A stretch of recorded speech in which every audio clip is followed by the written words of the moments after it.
Ya, Assalamualaikum warahmatullahi wabarakatuh. Salam sejahtera buat Anda semua, sahabat-sahabat subscriber channel ASP TV dan para pemirsa YouTube di seluruh tanah air. Mudah-mudahan selalu dalam keadaan sehat, dilapangkan rezekinya, dan dimudahkan serta dilancarkan dalam menjalankan aktivitas sehari-hari. Amin ya robbal alamin. Jumpa lagi bersama saya Advokat Bung One, di mana pada kesempatan hari ini saya sedang on the way, on the road menuju Pengadilan Negeri Serang untuk keperluan mengambil dokumen-dokumen perkara. Nah, pada kesempatan hari ini saya ditemani oleh kameramen ASP Bung Roy. Nah, di mana dalam kesempatan kali ini sambil kita menikmati ini suasana jalan tol baru ya, tol Rangkas Bitung menuju Serang. Ini nama tolnya tol Serang Panimbang. Nah, jadi sambil menikmati suasana pemandangan di sepanjang jalur tol Serang Panimbang, saya akan menjawab beberapa pertanyaan-pertanyaan yang masuk ke channel ASP TV berkaitan dengan masalah hukum di bidang pertanahan, dan juga ada pertanyaan tentang warisan. Nah, pertanyaan-pertanyaannya seperti apa dan jawabannya bagaimana akan saya sampaikan di video ini. Oleh karena itu, tetap tonton video ini sampai dengan selesai. Tapi sebelumnya jangan lupa untuk memberikan dukungan kepada channel ASP TV dengan cara klik tombol subscribe berwarna merah di bawah video ini, kemudian like videonya dan berikan komentar positifnya, dan apabila ada pertanyaan silahkan sampaikan. Jadi like dan subscribe.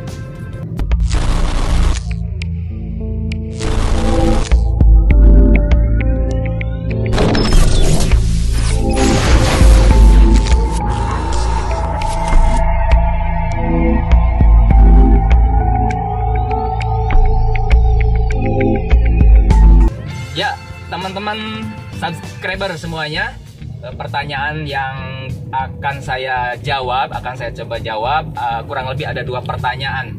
Yang pertama, pertanyaannya akan dibacakan oleh kameramen kita, Bung Roy Royadi. Silahkan Bung Roy. Baik, pertanyaannya itu ada 2. Yang pertama, saya punya tanah belum bersertifikat.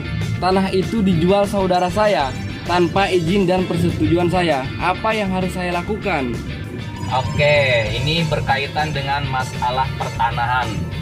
Jadi si penanya ini dia memiliki mungkin sebidang tanah.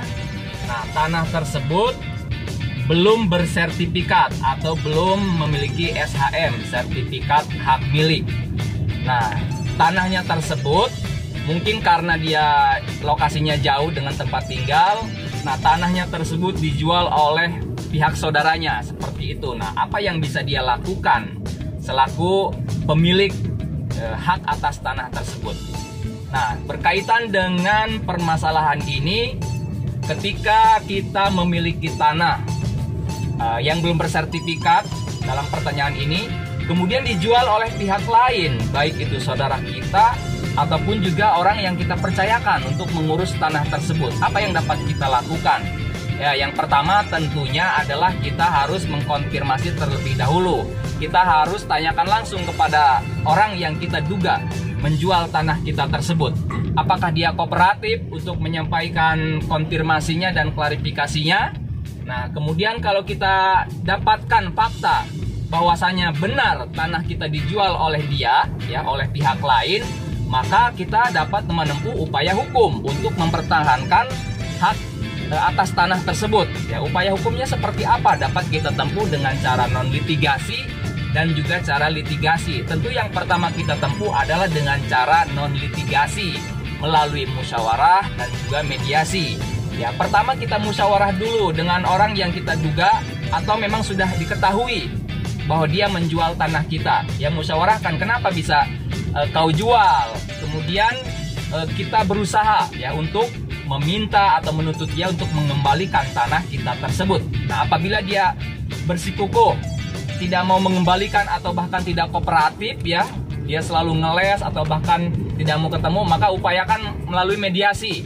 Kita minta perantara kepala desa, kita mediasi di kantor desa untuk mempertahankan hak kita tersebut. Nah, apabila mediasi juga tidak kunjung selesai, maka si penanya ini bisa menempuh upaya hukum litigasi dengan cara bisa melakukan upaya pelaporan, ya, melaporkan orang yang menjual tanah kita tersebut kepada pihak kepolisian dengan adanya unsur-unsur penyerobotan tanah.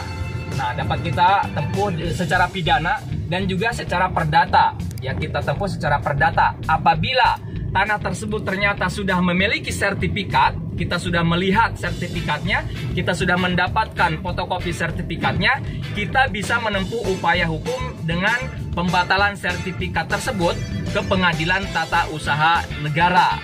Nah, apabila tanah yang dijual oleh saudara kita tersebut atau oleh orang lain belum disertifikatkan, tapi baru berbentuk AJB ataupun juga perjanjian jual beli, maka kita dapat menempuh upaya gugatan perbuatan melawan hukum kepada pengadilan negeri, ya, di lokasi objek tanah tersebut, ya, agar pengadilan negeri membatalkan jual beli tersebut, ya, agar dinyatakan bahwa jual beli tersebut batal demi hukum atau setidak-tidaknya dapat dibatalkan oleh pihak pengadilan. Nah, jadi itu upayanya, ya, bagi pertanyaan yang pertama. Pertanyaan yang kedua, lanjut Bung Roy Royadi, apa nih pertanyaan yang kedua?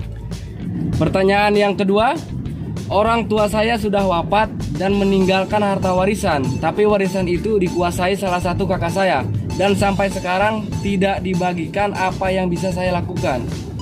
Oke, ini berkaitan dengan masalah waris, ya. Memang kalau berbicara masalah warisan ini di masyarakat ini sudah menjadi masalah yang klasik. Tidak sedikit terjadi pertengkaran antara sesama saudara kandung, yang akibatnya tali persaudaraan atau tali kekeluargaan bisa terputus. Nah, langsung pada pertanyaan terkait dengan pertanyaan tadi, ya, bahwa harta peninggalan orang tua, almarhum orang tuanya dikuasai oleh salah satu kakaknya. Nah, berarti dia punya beberapa kakak. Nah, harta warisannya ini dikuasai seluruhnya oleh salah satu kakaknya tersebut. Apa yang dapat dilakukan? Ya, tentu lagi-lagi dapat diupayakan dengan cara musyawarah terlebih dahulu, diupayakan secara kekeluargaan dahulu. Kita sebagai ahli waris tentu memiliki hak dan itu diperbolehkan untuk kita meminta hak kita sebagai ahli waris, meminta warisan tersebut. Nah, apabila secara musyawarah tidak ada kata sepakat atau misalkan yang menguasai harta warisan tersebut kekeh dia ingin mempertahankan sendiri atau menguasai sendiri, maka kita lanjutkan secara litigasi ke pengadilan. Bagi yang beragama Muslim, ya, bagi yang beragama Islam atau Muslim, maka upaya hukumnya bisa ditempuh melalui pengadilan agama, ya, melalui penetapan ahli waris, kemudian juga gugatan warisan tersebut. Nah, nanti pihak pengadilan, ya, yang akan memeriksa dan mengadili perkara tersebut. Nah, bagi warga negara yang bukan Muslim atau yang bukan beragama Islam, maka gugatan tersebut, ya, gugatan warisan tersebut dapat diajukan ke pengadilan negeri. Nah, itu, ya, untuk pertanyaan yang kedua. Mudah-mudahan bisa sedikit menambah wawasan, pencerahan, terutama bagi penanya khususnya dan umumnya bagi kita yang menyimak video ini. Mudah-mudahan setiap permasalahan yang kita hadapi bisa diselesaikan dengan musyawarah mediasi, dan kalau tidak selesai, apa boleh buat, kita lanjutkan ke tahap litigasi seperti itu ke pengadilan. Itu yang dapat saya sampaikan. Pertanyaannya untuk hari ini 2 saja karena saya sedang mengendarai mobil, jadi perlu fokus yang lebih banyak, ya. Jadi nanti kita lanjutkan konsultasinya. Jadi kalau ada pertanyaan, kalau masih ada pertanyaan, silahkan sampaikan di kolom komentar di bawah ini. Nanti jawabannya akan kami ulas, akan kami sampaikan di video-video selanjutnya. Dan jangan lupa like dan subscribe. Saya Advokat Bung One mengucapkan terima kasih buat teman-teman yang sudah subscribe, yang sudah dukung channel ini untuk terus berkontribusi positif, memberikan tambahan wawasan, tambahan edukasi hukum kepada seluruh lapisan masyarakat. Billahi taufiq wal hidayah. Wassalamualaikum warahmatullahi wabarakatuh. ASP Lapor.